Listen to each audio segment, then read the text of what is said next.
Now, this morning here on the Promise FM, excited to have Robin Paulus with us, who's the Executive Director of Love, Inc. of Manistee. Good morning, Robin. Good morning, Patrick. And you guys, this is a great ministry, and you guys sent me a brochure before we were going to talk here, and you guys are very involved in helping people in Manistee and Benzie County, correct? That is correct. We started in Manistee County in 1992, and the Lord asked us to expand into Benzie County in 2006, so we've been working up there as well. Okay, kind of tell us a little bit about, how this got started and what kind of things that you all do as far as helping the people in those counties. Oh, I'd love to. Well, Love Inc. is actually a national movement. There are many Love Incs across the United States, but it started here in Michigan. So in 1977, it started in Holland, Michigan, with some pastors that got together and said, how can we better serve our community? We know that there's a lot of need out there, and people go from church to church looking for help. So how can we make it easier for those that are needing help, and how can we make sure we're serving them in the best way? And so the concept was simple. Love Inc. started to network the churches together to be the central hub, if you will, where churches could then have a resource that they know that the needs are valid. So we start with our clearinghouse, and our clearinghouse is where calls come in for help. And we screen those calls. We ask some of those hard questions. How did those needs come about? Have you asked for help somewhere else? And we get to the bottom of the need, because often the first question where we ask what the need is really is only the surface. Mm-hmm. And we begin to get to know these individuals, and we develop relationships with them. And then we work with our churches that we partner with, and we have 38 churches in Benzie and Manistee County that we partner with. And we work with those ministries that are already started in their church body, or we help to develop new ones for needs that we see constant calls for. And we call those our gap ministries. And that's our first level of help. But that's not where it stops. We then go into something we call relational ministry. And today I'd like to just share a little bit about that. Sure, go ahead. That is our Family Life Center program. And we started serving Manistee County in the late 1990s. 1999 to 2000 with a partnership of a parenting program. Okay. And then it's evolved into what we call our Family Life Center. And the Family Life Center is a once-a-week program where moms, dads, and kids all come together. And these are families that have needs. And the needs vary from one family to the other, but the bottom line is they all have need. And so we provide them an opportunity to eat dinner together as a family, and they're served by our volunteers from our churches. Okay. And those meals are cooked and served by those individuals. And then after dinner, the moms and dads sign their children into age-appropriate classes. So we have volunteers that rock babies, all the way up to volunteers that help teach teens. And we have educational components to the classes for age-appropriate children. And then we have classes where the moms and dads take anything from parenting their young children to parenting their teens to budgeting their monthly bills to sewing to cooking healthy meals, anything that's going to strengthen their family. Sure. And those are all provided by volunteers of our churches and our community, different organizations that have classes that plug into our Family Life Center, and so we collaborate with probably over 50 organizations. Wow. Yeah, it sounds like, and this is kind of neat. I mean, you're taking a holistic approach, kind of covering those basic needs, but then also trying to help people to grow beyond that. Exactly. Individuals that are in poverty, they don't want to be there. Nobody wants to be in poverty, and they really get tired of having to ask for help. They want to be able to take steps that are going to help themselves get out of their situation. And so that's what the Family Life Center does.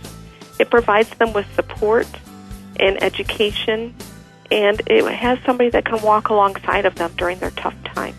And it really sounds like you guys are trying to do what Christ has called us to do, as far as how we're to reach out and be a light of hope for people. So that is just so cool. It is. It really is the hands and feet of Christ working together. And what's even greater, it's the whole body of Christ. It's not just one church. Right. But when you wrap around the Family Life Center and you can look at the volunteers and know that they can come from a dozen different churches, all working with one common purpose to serve those that have needs, it really is beautiful.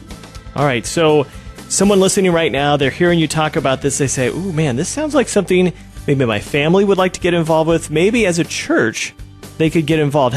What kind of different ways do you have that churches and individuals can get involved in what Love Inc. does? Oh, that's a great question.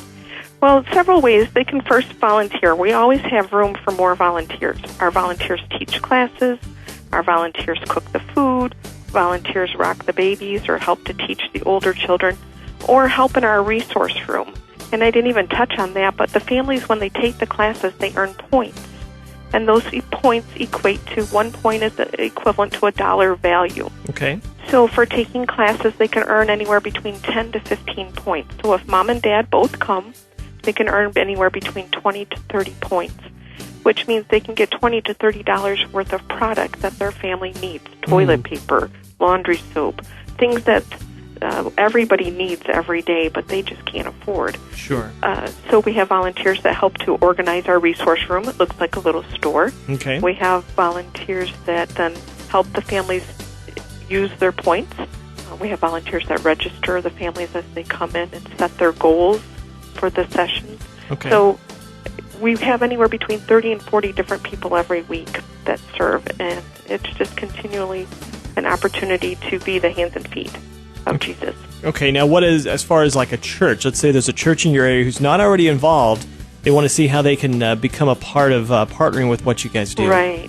Well, there's multiple ways. They could do collections for us in their church. They could collect food that we can use to cook the meals on Thursday nights. They could do collections for us on products that the families could use, household cleaning products and toiletries and personal care products, and bring those to the Love Inc. office. Or they could even consider sponsoring some families. Recently, we changed our funding source for this program. We used to have some Strong Families Safe Children grant dollars that helped to support the program, changes in the budget with our state of Michigan budget, and changes in how they could fund programming through the Strong Families Safe Children dollars. And the reductions made it so we would no longer be able to accept those dollars and still do what we do. Sure. So we have it where the funding that we've lost breaks down to about $150 per family.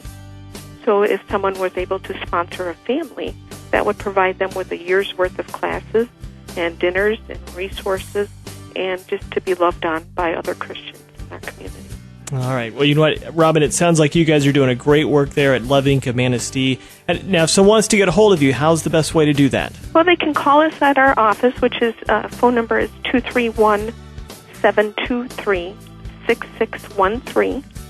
Or they can always look us up on the website that we have, which is just only 3 W's, sorry. That's okay. Love Inc., and that's LOVEINC, and then Manistee.org.